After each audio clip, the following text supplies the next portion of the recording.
전망대 기자 망원경. 기자의 시선으로 한 주간 이슈를 체크하는 시간이죠. 오늘 기자 망원경 여수네통의 오병중 편집국장과 함께합니다. 안녕하세요. 네, 안녕하세요. 네트워크로 소통하는 여수네통 뉴스 오병종입니다.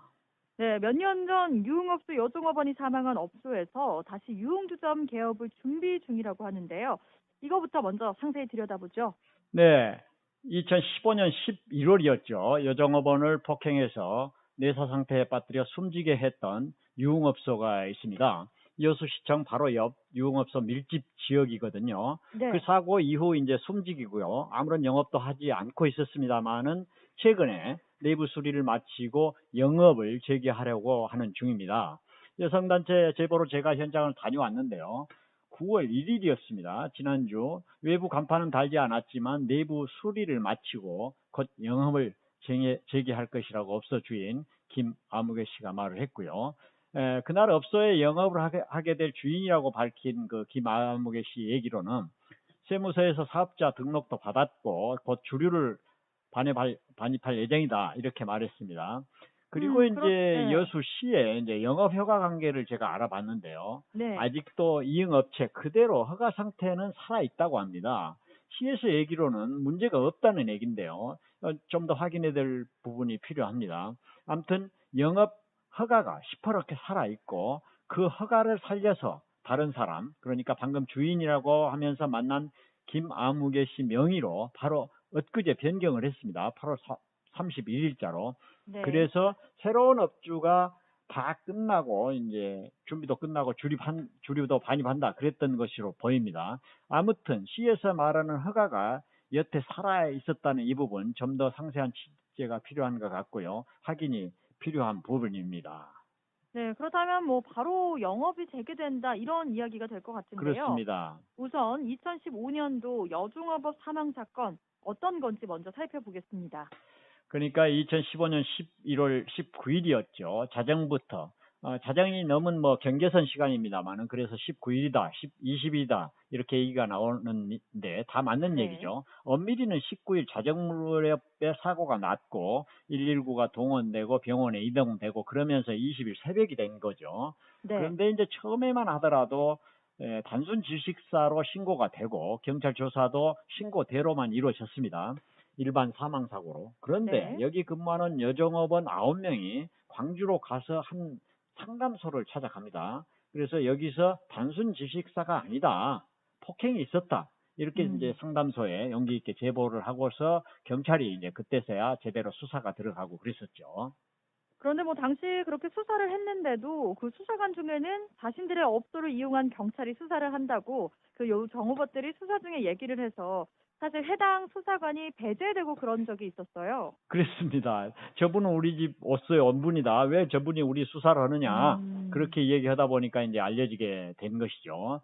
이제 단순 질식사로 신고가 되다 보니까 또 하나 문제는 제대로 된 수사가 이루어지지 않았고 여러 가지 네. 증거들이 초반에 부실했죠. CCTV도 사라지고 장부도 사라지고 그래서 이제 제보 여성들의 증언에 의존하는 거여서 초동 수사가 아주 미흡했습니다. 네. 그래서 이 사건 피해자 가족들이나 대책위원회에서도 바라는 만큼의 수사가 못 이루어지고 그것 때문에 판결도 약하게 나오고 그랬다 이렇게 주장하고 있거든요. 네. 그렇다면 당시 피해자들 법원에서 어느 정도 형을 받았나요? 이제 부부가 주인이어서 부인과 남편이 실형을 받았습니다. 이 네. 업소 소유주는 이제 실질적으로 부부인데 등록상은 부인 박아무개 씨 명의여서 이제 당시 결심 공판에서 검찰은 상습 상해 혐의 등으로 기소된 해당 유흥업소 업주 박아무개 씨에 대해서는 징역 7년을 구형했었고요. 네. 그리고 신아무개 씨에 대해서는 징역 5년을 구형했습니다만은 1심에서 이제 징역 2년 6개월 또 2년 이렇게 선고를 받았거든요. 감형이 그러니까 됐네요. 아주 가볍게 됐죠. 그런데도 그렇죠. 또 항소를 했는데 네. 2심에서 또 이제 감형이 됐어요. 1년 6개월, 어. 징역 1년, 1년씩도 감형이 된 거죠. 네. 그래서 이제 다시 이제 검찰이 대법까지 갑니다. 대법은 이제 감형대로, 2심 형량대로 때렸죠. 그래서 최종 징역 1년 6월을 받았고요. 또 신아무개 씨는 징역 1년을 받은 것이죠. 그런데 이 사건이 2015년 11월이잖아요. 네네. 그렇다면 이게 1년 6개월과 1년이면 지금이면 이미 다 형이 끝났겠네요. 그렇습니다. 그래서 이제 여성단체에서도 불과 2년도 안 지났는데 또다시 해당 업소가 유흥주점 영업을 하려고 한다는 것은 도저히 용납할 수 없다, 이렇게 밝히고 있거든요. 유흥주점 같은 곳에는 영업 관행 중에 바지사라장이라는 게 있습니다. 대리 사장을 내세우고 영업을 하는 것이죠. 그래서 여정업원 사망 사건의 당사자들이 최근에 형을 마치고 나온 점과 무관하지 않을 것이다, 여성단체는 이런 추측을 했어요. 관행이 있었으니까 이제 관련이 있다는 것이죠. 물론 이제 지금 새로 영업을 하려는 그 김아무개 사장은 이곳이 사망 사건이 났던 장소라는 것은 알고는 있다. 네. 하지만 내가 돈 벌려고 투자한 것이다. 사망 사건은 이미 종결이 된 것 아니냐. 본인은 그 당시 사장과는 무관하고 바지 사장도 아니다, 이렇게 뭐 주장을 했습니다. 그런데 어떤 사건이 나더라도 반복되는 유흥업소 영업, 이게 문제인 것 같은데요.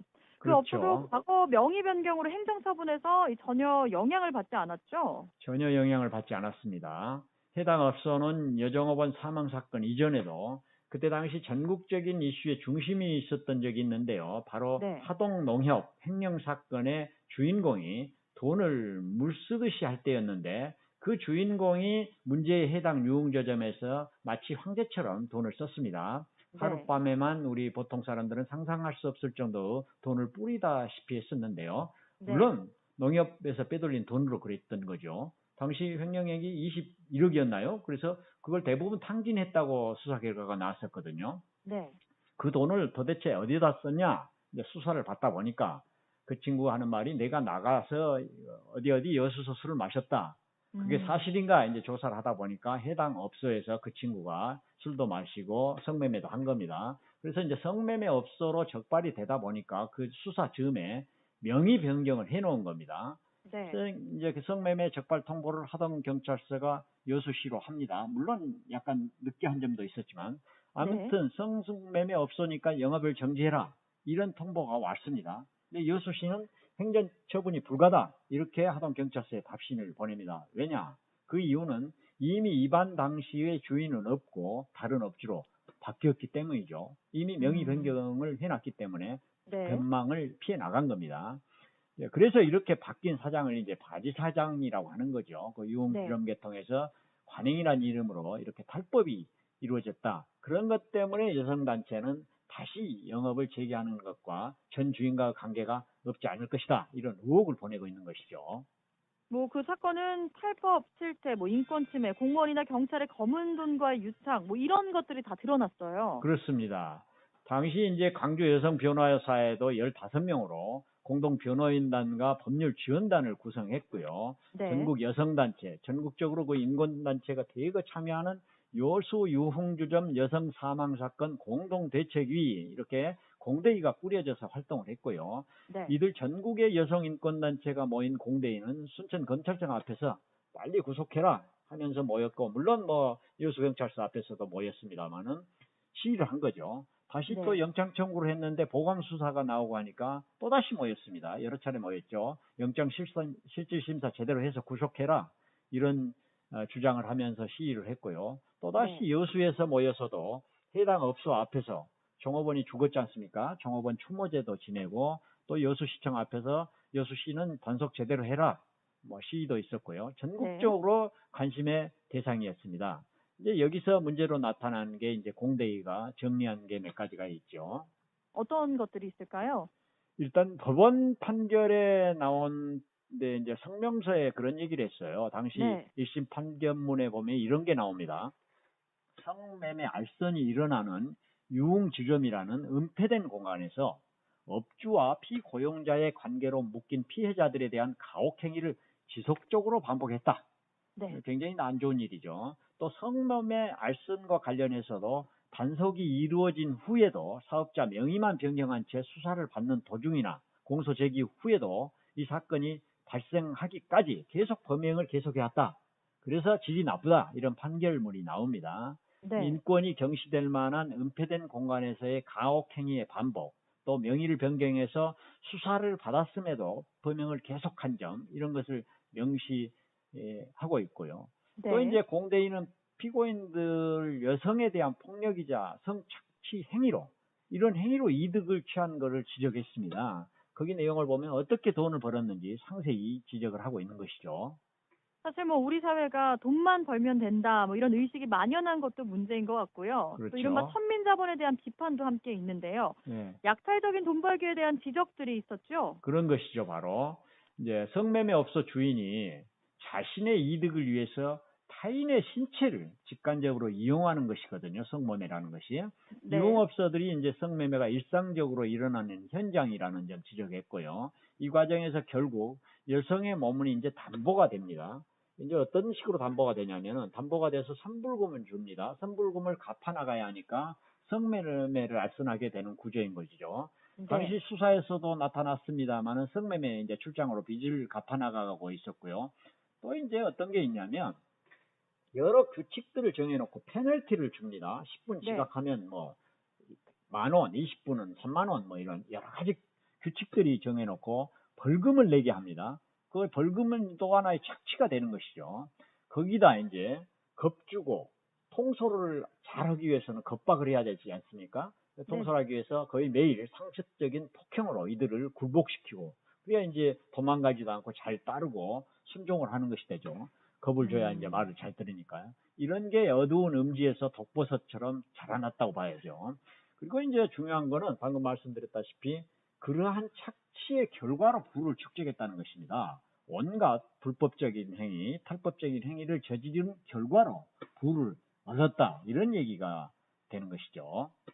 이렇게 인권이 보장되지 않는 곳에서 착취가 이뤄지는 이렇게 비인간적인 곳인데도 이런 유흥업소는 사실 줄어들지 않고 영업은 계속 또 이어지고 있습니다. 그래요. 지금 이제 새로 영업을 하려는 장소에서 추모식이 있었다고 했지 않습니까? 네네. 그 업소 영업 이제 종업원이 사망을 했기 때문에 추모식 때 나온 이런 얘기가 있어요. 네. 저런 업소는 누구에겐가는 환희와 쾌락의 공간이었다. 또 황금알을 낳는 공간이었다.